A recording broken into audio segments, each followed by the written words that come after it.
LuckEStrike Pro, Casey Scanlon here. We're talking about a new bait from LuckEStrike, the LuckEStrike Hail Mary. This is one of my favorite new baits. It's a very versatile bait that you can use all year long, but one of my favorite times to throw it is in the fall. You know, in the fall these fish are shallow for the most part. They're feeding on shad, and this bait right here does a great job of imitating shad, and it comes in 3 different sizes, so it allows you to target a variety of depth ranges, you know, and catch those fish. So you want to look for shad first of all in the fall, and I like to choose a bait that is a shad type pattern. So that means chrome, white in color, you know, something that's going to imitate what they're feeding on. What I'm going to look for is flats. Usually I'll start my search in the back of these creeks or main lake flats towards the mouth of these creeks, and then I'll fish this bait really shallow, and I'll fish it around the shad. So first of all, I'm going to look for shad activity in those areas. Then I'm going to get up there and I'm going to fish this bait, put the trolling motor on high, cover some water,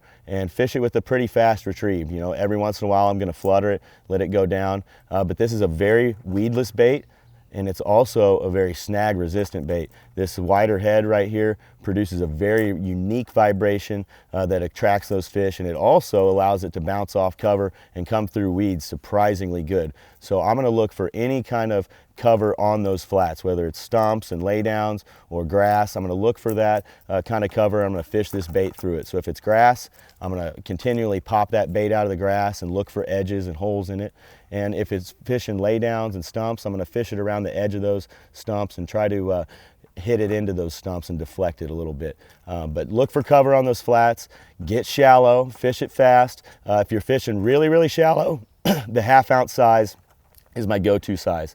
If I'm fishing, for the most part, I'm going to select the 3/4 ounce size. If you're fishing a little bit deeper flats, I'm going to go to, or points, I'm going to go to that 1 ounce size. So it's a really, really awesome bait in that when you increase your size or decrease it, it still has the same profile. So instead of getting a big gaudy bait in a 1 ounce size, you still have that same profile that is tried and true and has always caught fish. So next time you're out there on the water in the fall and you're looking for a bait to catch some fish, look at the LuckEStrike Hail Mary. It's going to put some fish in the boat for you.